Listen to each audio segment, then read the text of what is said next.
And just wanted to quickly introduce Sister Amana here, mashallah.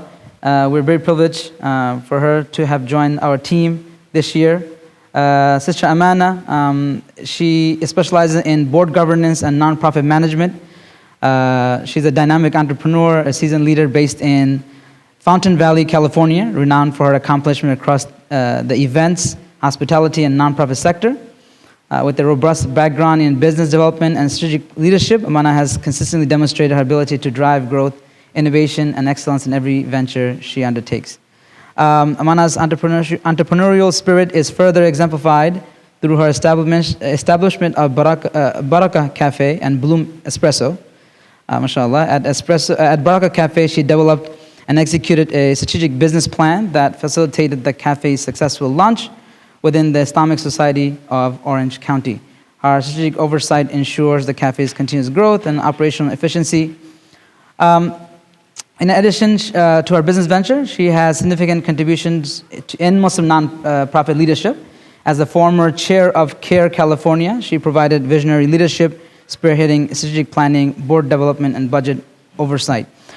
She holds a Master's of Science in Environmental Health Science and Policy, and a Bachelor's of Science in Applied Ecology from the University of California, Irvine. Inshallah, I want to begin with a few brief remarks regarding what we're here to discuss, inshallah, and then I'll pass it off to Sister Amana to discuss how we make that real. I want to begin in a passage of the Quran where Allah subhanahu wa ta'ala talks about the Prophet Ibrahim alayhi salam.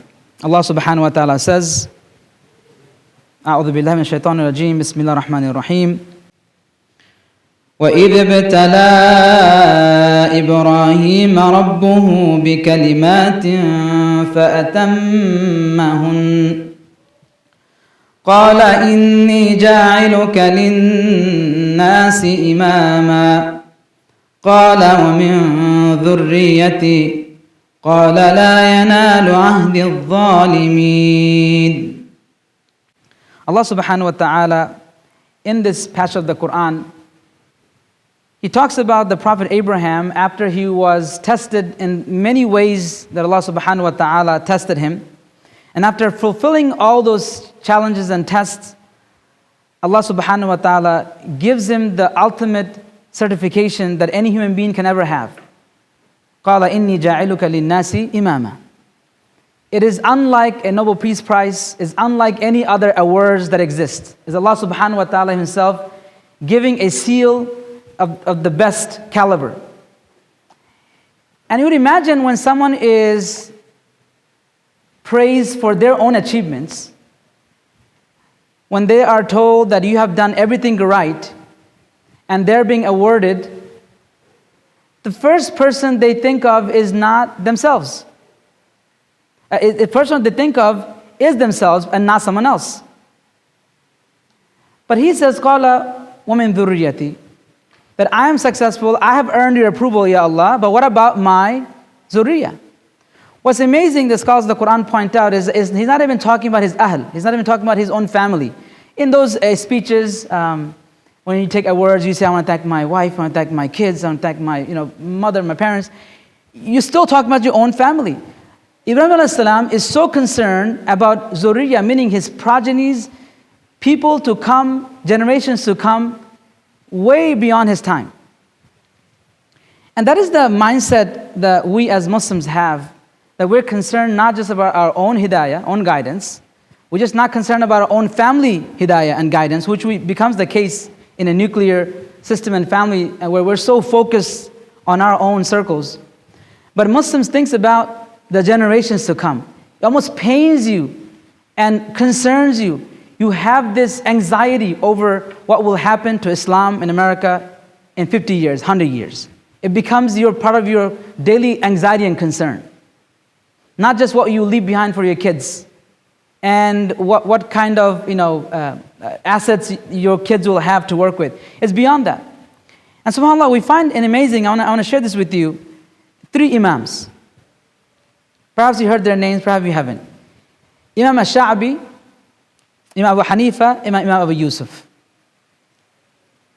Imam Ash-Sha'bi, a great scholar, and it is narrated that Abu Hanifa, rahimahullah, one of the great scholar, he, as a young man, he was passing by the house of Imam Ash-Sha'bi, and Imam Ash-Sha'bi thought he's one of his students, and he said, "Where are you going, young man?" And he says, "I'm just going to the marketplace."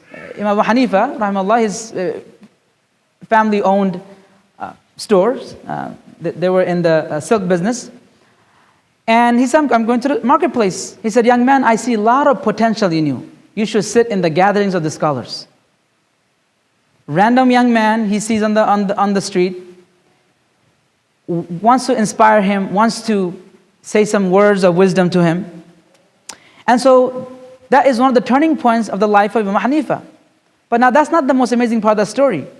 Abu Yusuf was a young student of Imam Abu Hanifa. And Imam Hanifa now is a learned scholar. He has a circle. Abu Yusuf, a young man, comes from a poor family.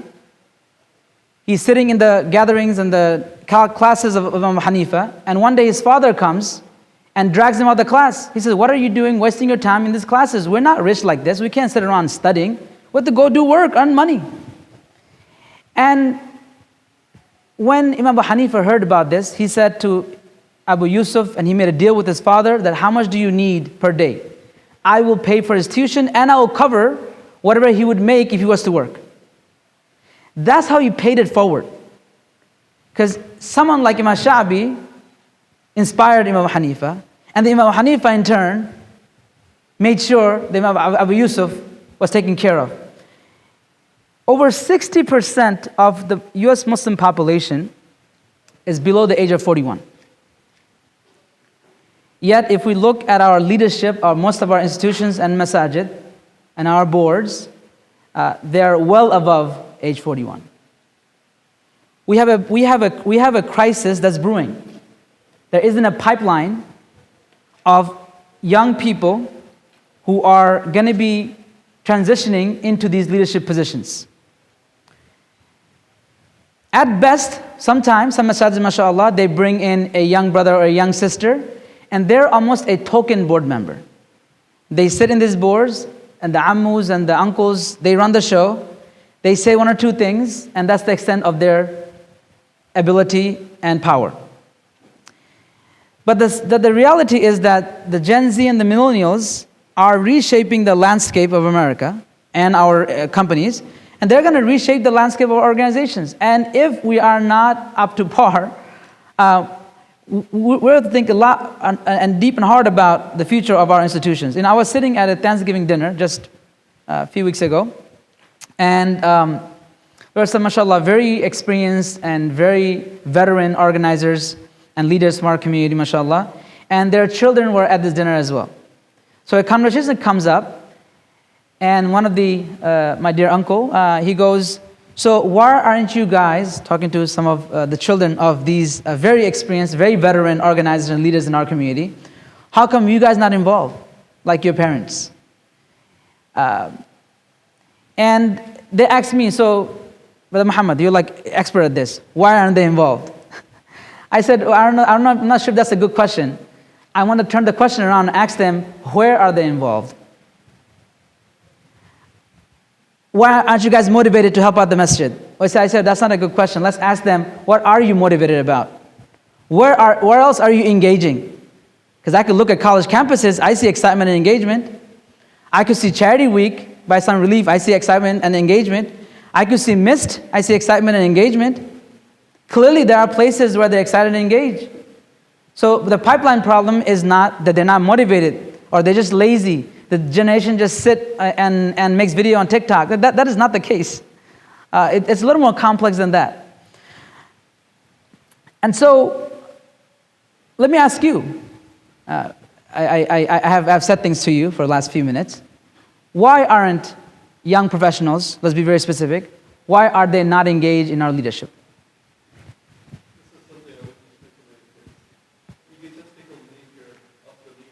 Egotistical nature of leadership, okay?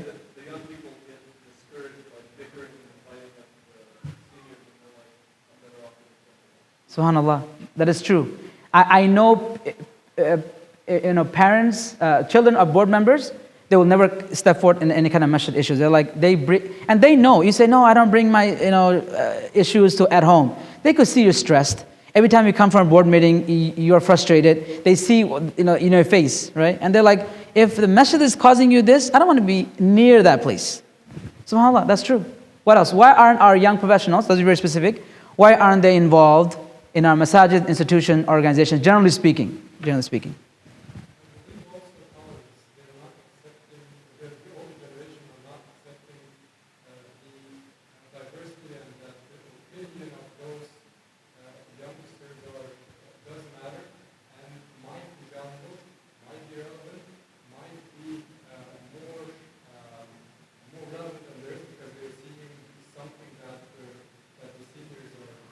SubhanAllah, yeah.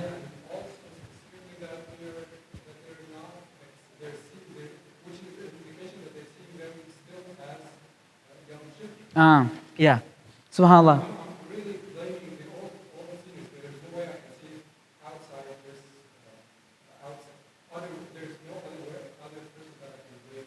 Except those in leadership right now. Okay, that's fair. That's fair. What else? Yes.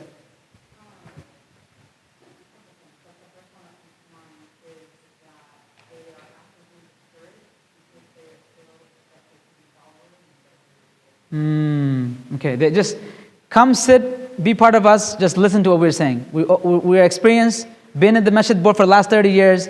You just came into this picture, I know what I'm doing. Okay? What else? Why else aren't young professionals involved in our institutions and organizations?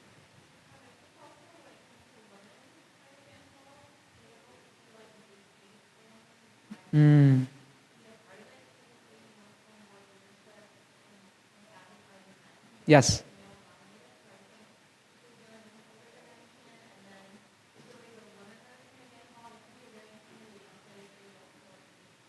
SubhanAllah, that's true.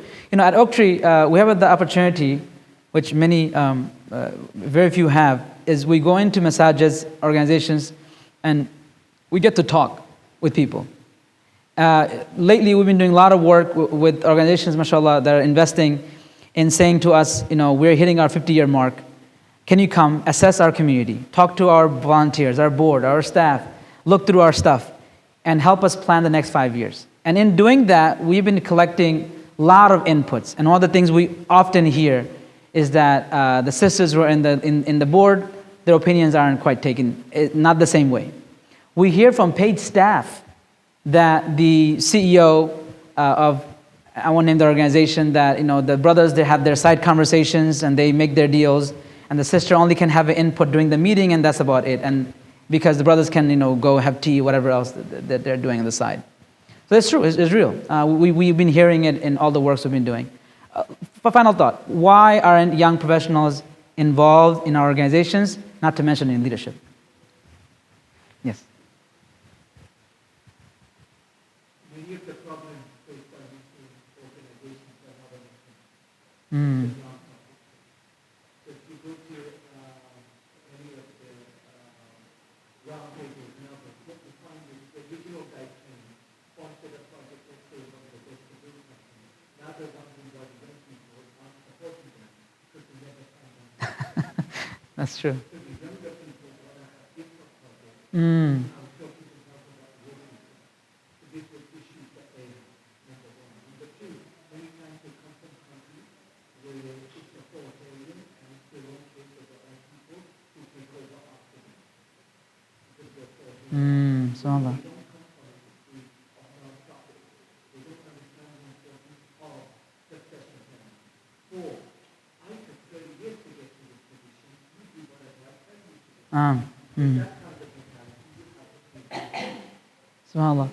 So, fifth, and for some of the mobile organizations, is lack of understanding what non-profit is about. It's about developing people that support civil society, not just through wisdom. You are providing people that are doing another non-profit, and you want other people to do more. So there's a lack of understanding what the sector is. SubhanAllah. No, the brother here summarized it so beautifully, mashallah. And many of the areas that we see quite often, from not knowing what a non-profit is to pure, unfortunately, the problem of ego, and some baggages as well, whether we know how to operate in authoritarian and nepotism culture only, or we know how to operate in a different way. And that's why I began with just touching on the story of Ibrahim alayhi salam and the three Imams, Imam Sha'bi, Abu Yusuf, and Imam Hanifa, because that's the spirit that we need to walk into our organizations with. The spirit of that I'm always trying to pass the torch. I'm trying to develop, and there is a mission that's bigger than me. A lot of times people get so caught up. I mean, I meet board members. If they're on the board today, they will sing praises of this organization as if this is the best thing on the planet. And next year I talk to them and they're telling me all these issues and there's not doing well. I said, brother, are you still on the board? No, this year I didn't get elected. I said, okay, I know what the problem is. Problem is you didn't get elected. So unfortunately, shaitan, is everywhere, and it's all of our work. SubhanAllah, I want to quickly, because I want to hand it over to Sister Amana, inshallah. I quickly share with you, the story that we know from the life of Rasulullah about Usama bin Zayd. And some of us here mentioned it about the trust that leadership puts on young persons. Prophet during his lifetime, he assigned Usama bin Zayd, one of the companions, who was only 18 years old, according to some maybe 20, on a very serious expedition, head of the army, on a serious expedition to the north of the Arabian Peninsula to face the Romans. And he was only 20 years old. And by the way, companions at the lifetime of Prophet they had different opinion, and they came to Rasulullah and they weren't too happy with this decision. Because in this army, led by Usama bin Zayd, was the likes of Abu Bakr and Umar. And so you can imagine Abu Bakr and Umar being led by this 18-year-old general. And so this army dispatches, Rasulullah obviously, he falls ill, and the news spreads, the army comes back. And now Abu Bakr is the Amir al-Mu'mineen, and he is taking lead, and he wants to continue on what the Rasulullah had assigned. The companions, they come to Abu Bakr now.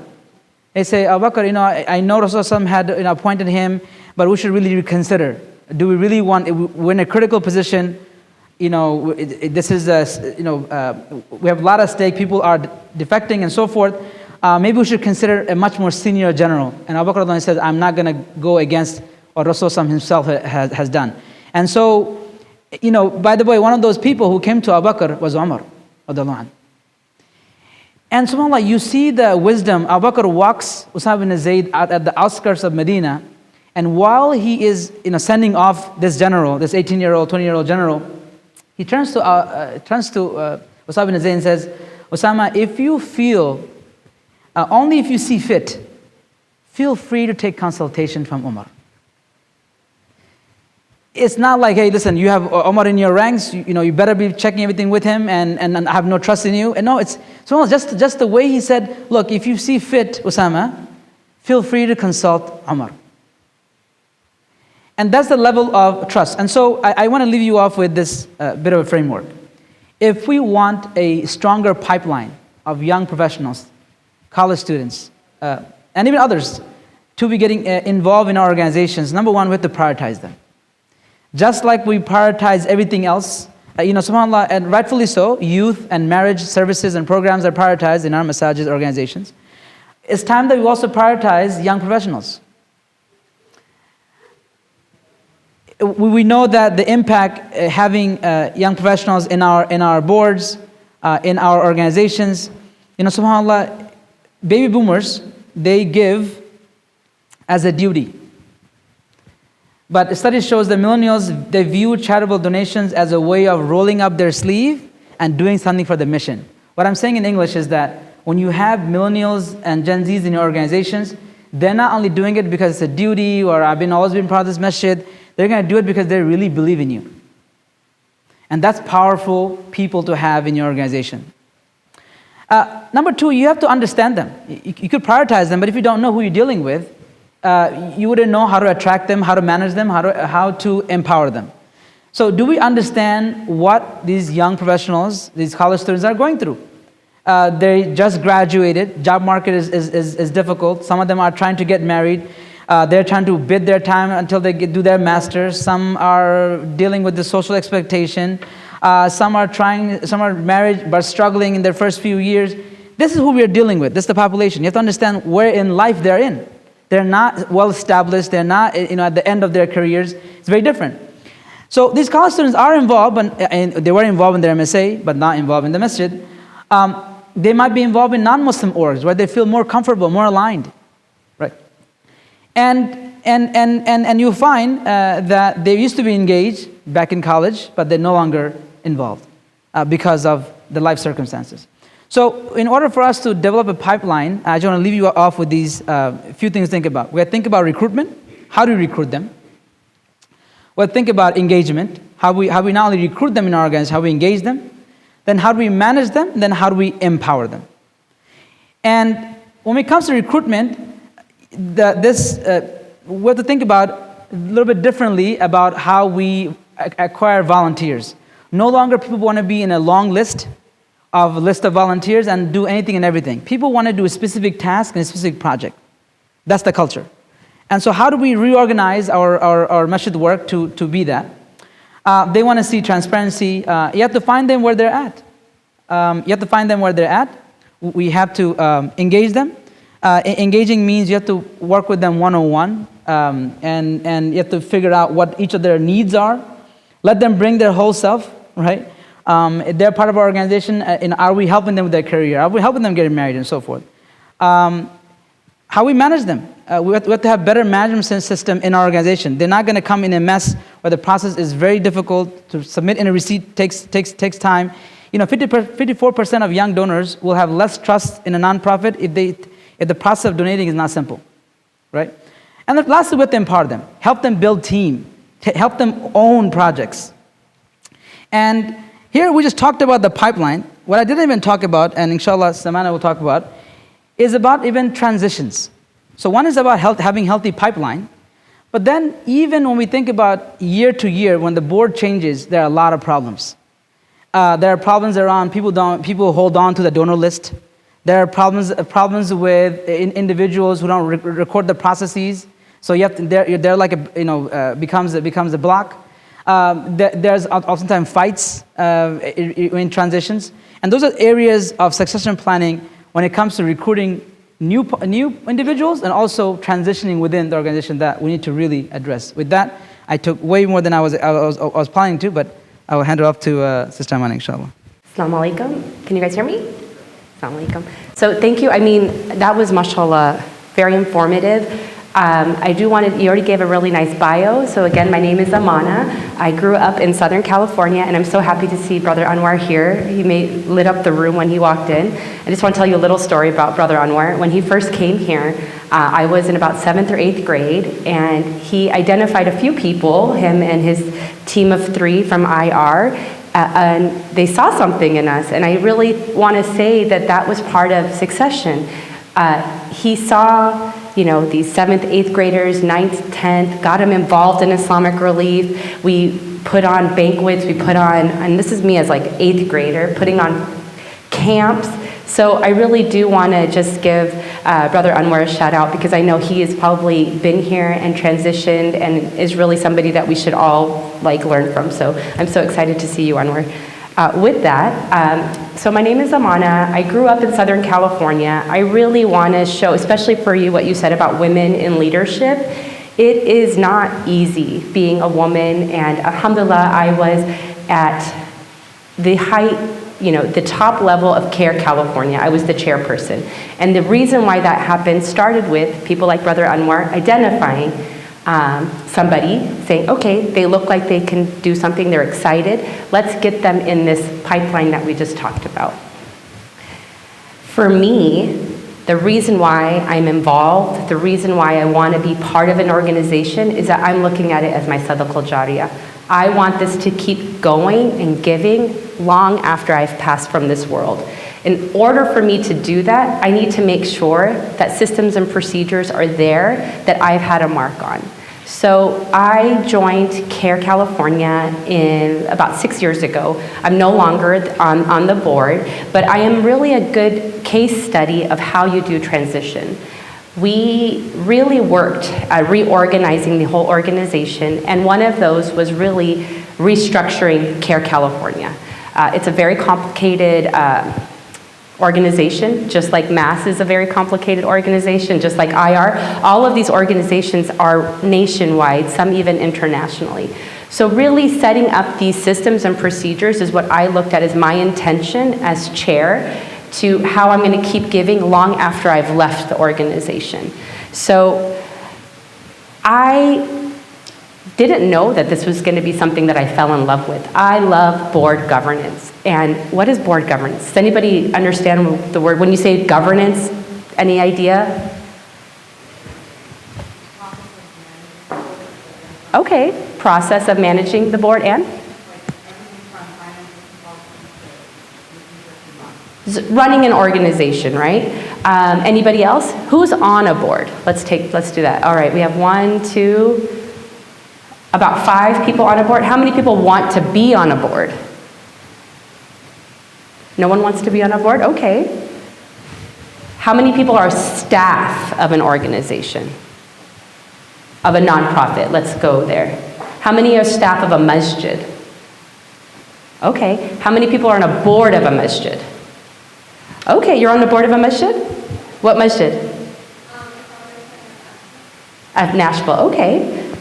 That's great. How many people really are involved in their local masjid? Okay, so the majority. So we're all people that go to the masjid, we're doing work, we're really part of the system. One of the reasons why it's important to be in the system is to realize, okay, let me ask you the question. In your masjid, do you know who's in leadership? Okay, that's a good sign, because sometimes you'll go to the masjid and you'll ask them, do you know who's on the board? And they'll say, there'll be crickets. You wouldn't know who's on the board. So that's a really good sign. So all of you guys are very intentional, I'm going to say the word intentional, about where you go, your masjid, and then are part of some type of organization. How many people are involved with non-Muslim nonprofits? Which one? The YMCA? YW. Brother Anwar? You were involved with Program USA, Alliance in Congress, and Initiative, and Initiative. MashaAllah. I'm part of the Girl Scouts of Orange County, and we were part of the Boy Scouts of Orange County, and really part of the city of Fountain Valley. How many people are involved in their local cities? Which city? Okay. Anybody else part of their local? Portland, Maine. Okay. What do you guys do in your cities?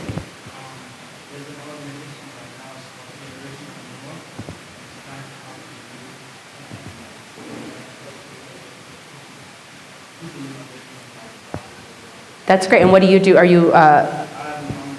You're on the board. Okay, that's great. And how about you in Arizona? Okay. We meet with mayors and the police chiefs to kind of build a bridge in case anything goes wrong or if we need it from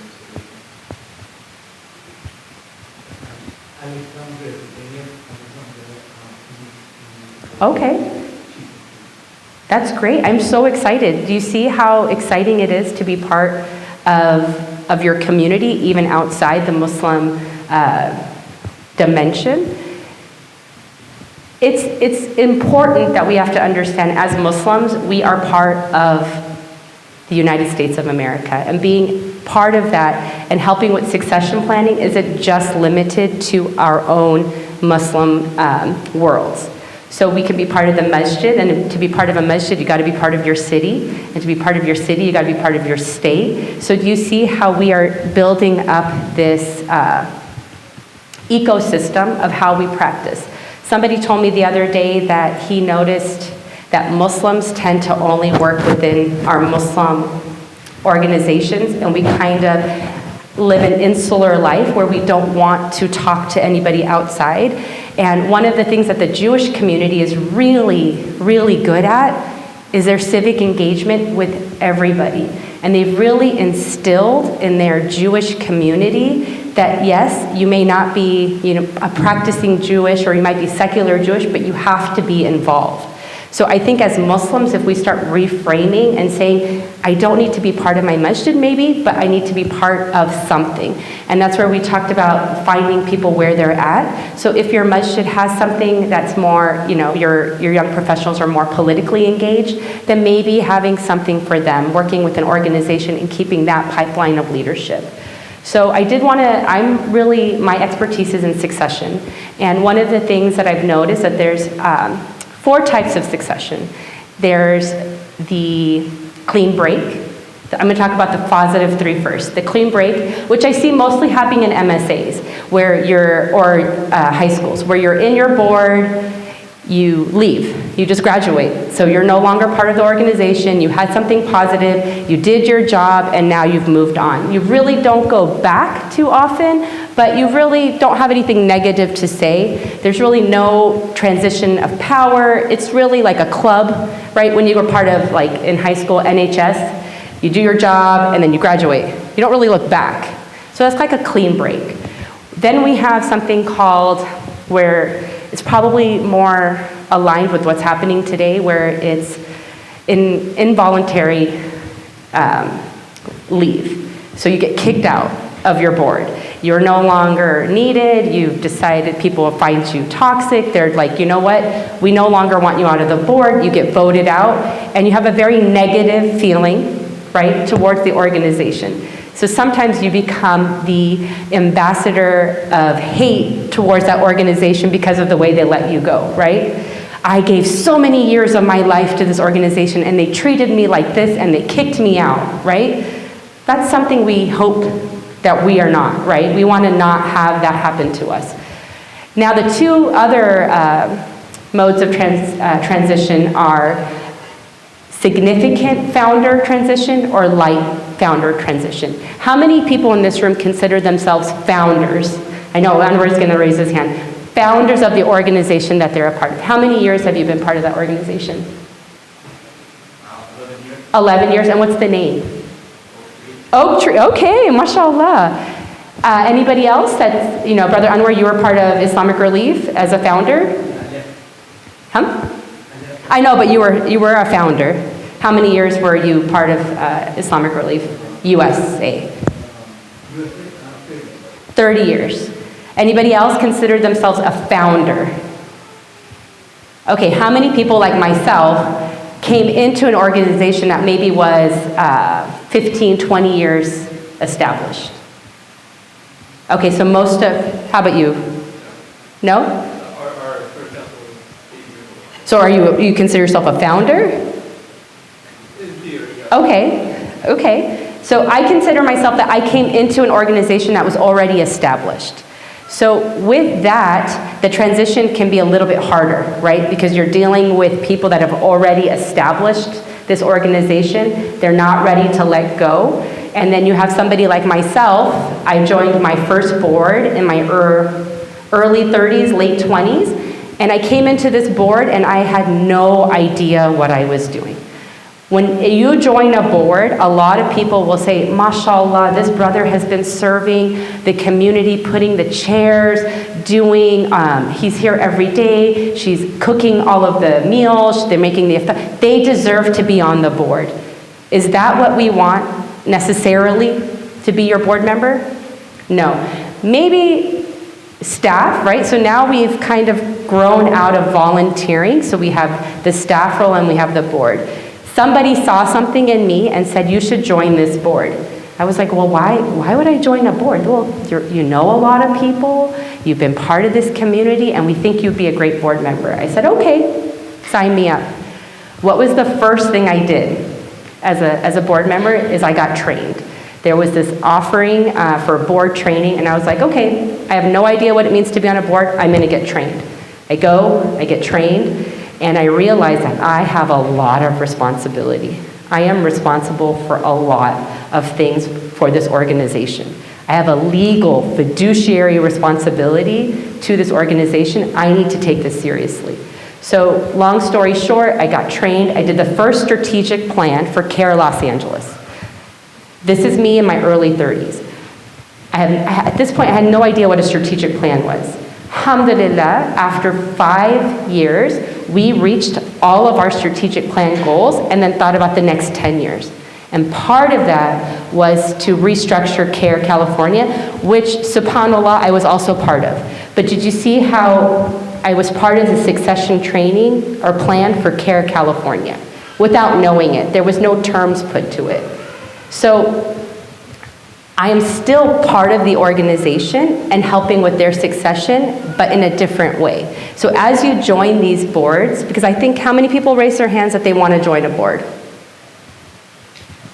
Okay, it's the most exciting thing to do. It's so fun and fulfilling if you really have this intention of why you want to join the board.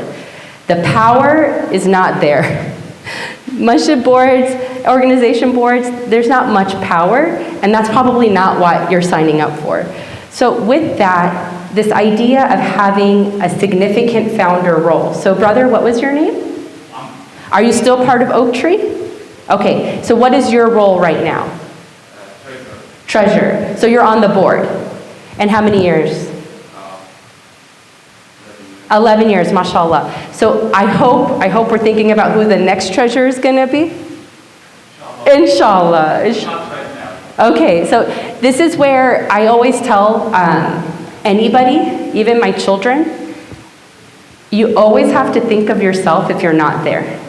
So when you do something, you think about, okay, if I'm not here, how I'm going to do it. So you're always thinking about succession, and that's where we have the light, so I'm going to go back, light founder role succession planning and the significant founder role succession planning.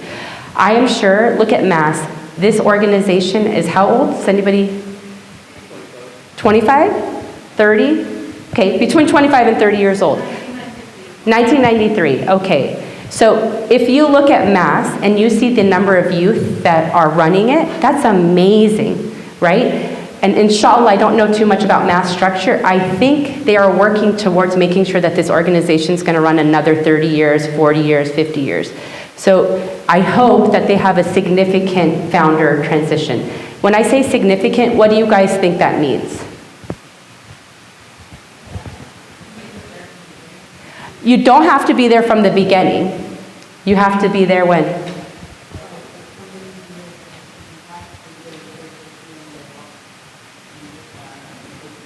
So I'm talking about transition.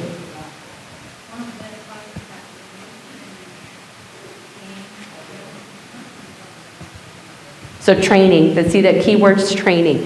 How many people are their masjid boards, the same people have been there for maybe 20 plus years?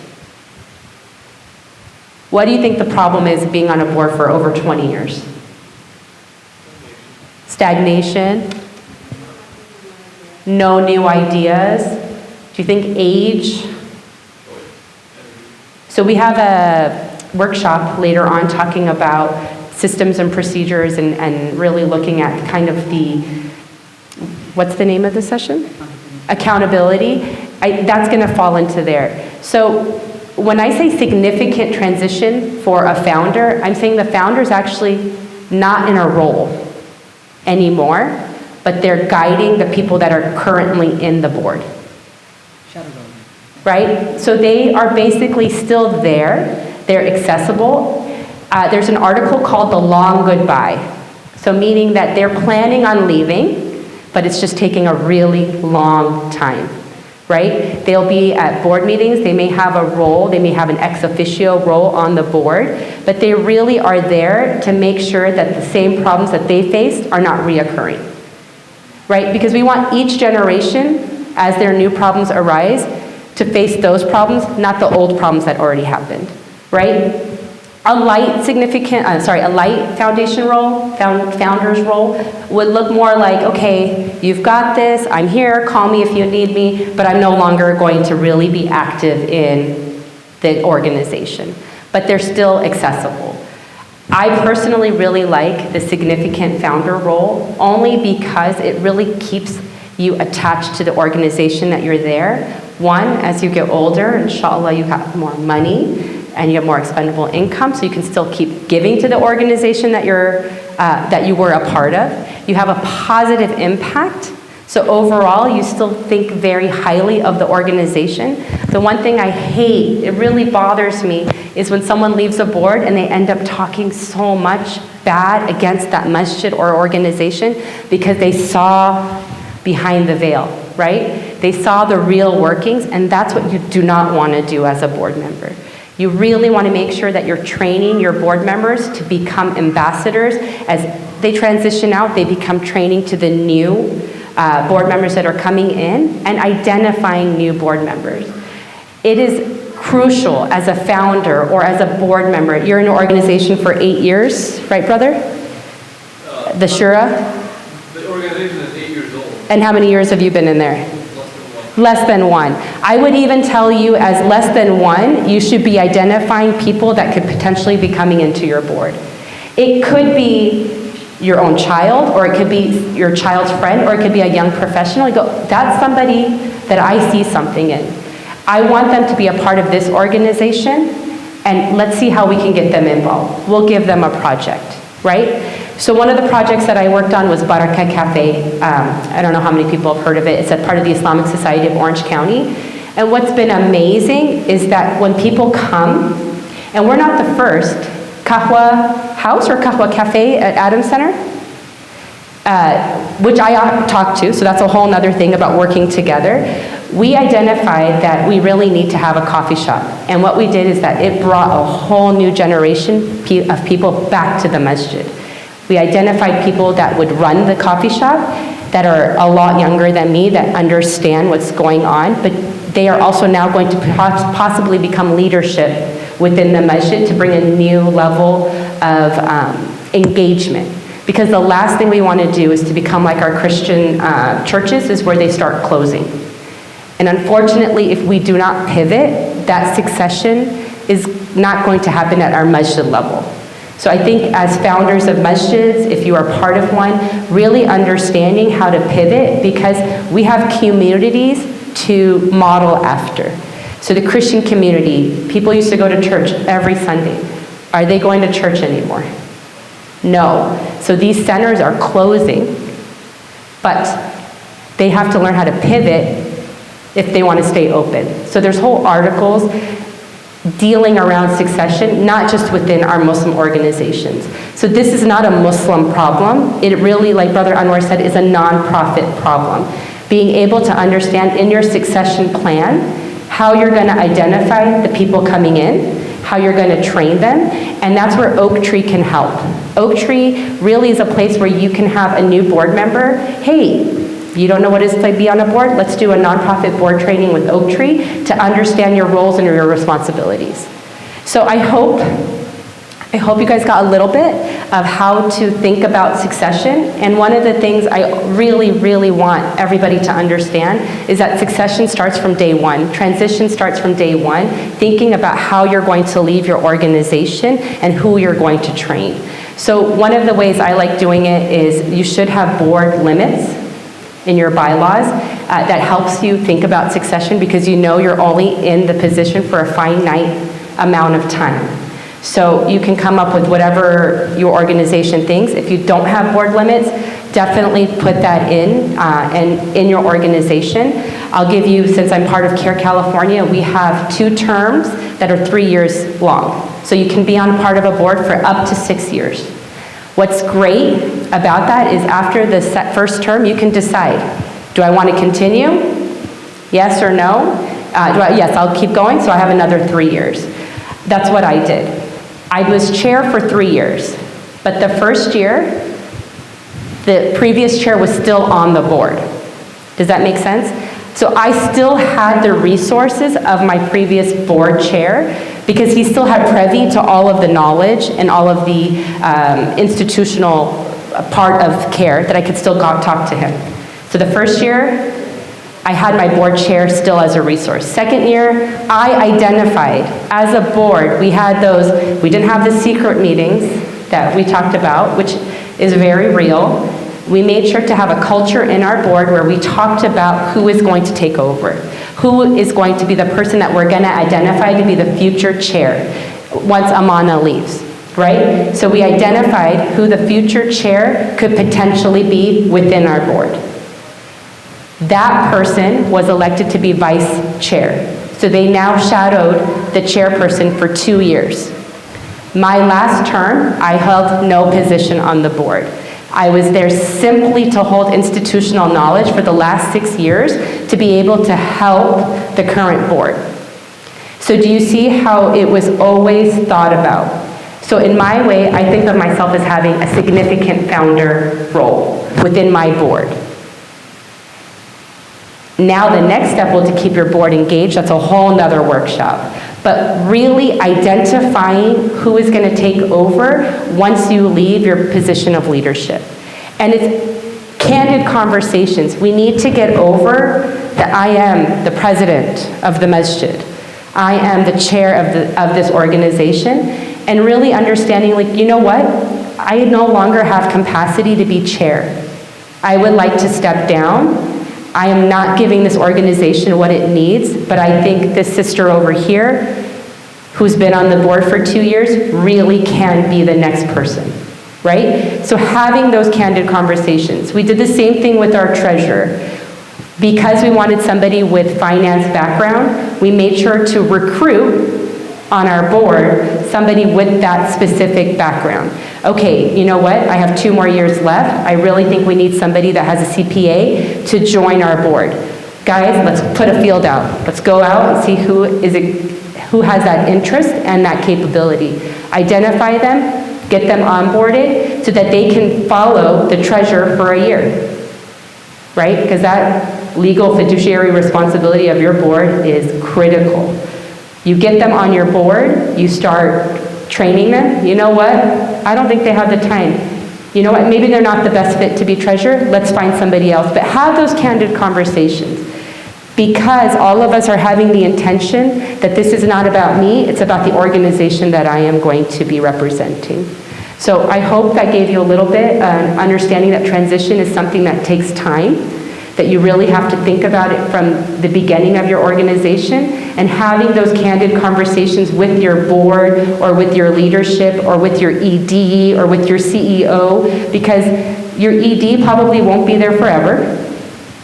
We all know that. So really identifying who the next leadership will be is key from day one.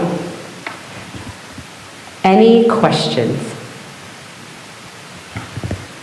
So just some of the issues that come in such a discussion like that. One question would be, do we change for the sake of change, or the organization is doing well and executing on the strategic planning, the resources, that accountability, which is the main function of the board, where we're doing fine? So that's right now at this moment.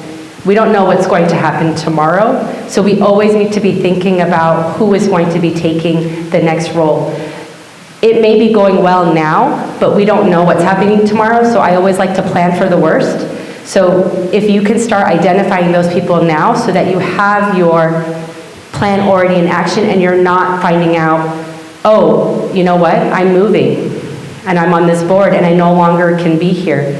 Or I got a job opportunity that's international and I can't be here. So you never want to put yourself in a position where you don't have somebody that can at least help with where you're at. So if you are somebody like myself, I ran Baraka Cafe for a year.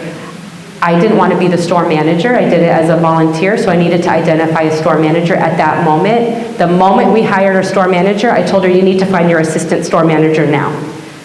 Because I don't know what your capability is going to be in a year or 6 months.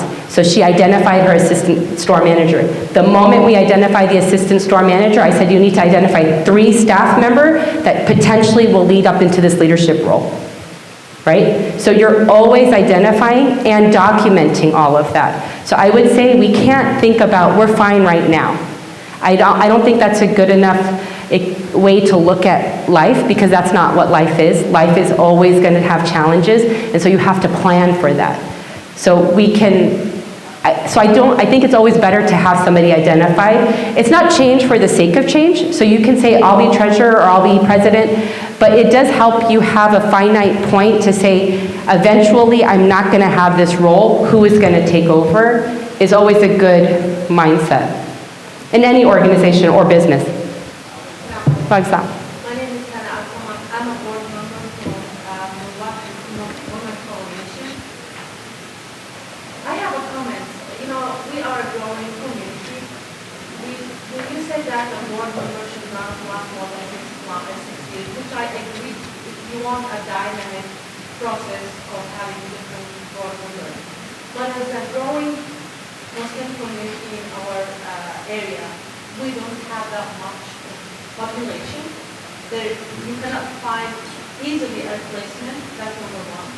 The other thing that we are as a growing up community, we do have a lot of immigrants, first generation. The mindset of volunteering, being a part of the community and be an active person, whether a board member or even an active Muslim, is kind of a challenge. People come with a lot of, it's kind of a luxury to volunteer your time to be part of that organization. I don't know how we can attract those people, you know what I'm saying? Like we have. So how many people are on your board right now? We are 30. Not all of us are active, to be honest with you. Our leader, our founder, she's very, very smart. We do have our strategic planning. We do have dynamic process, but we are really struggling to find a place. You know what I'm saying? I mean, like, it's not easy to attract other women to be an active board member. That's an issue. No, it is a big issue. Yeah, and we are looking for diversity. We were struggling to find a woman, active woman from our brothers and sisters from African community, that Rohingya. So it's not easy, It's definitely not easy. Yes, especially in small communities, not like, maybe you came from a community that the Muslim population is large.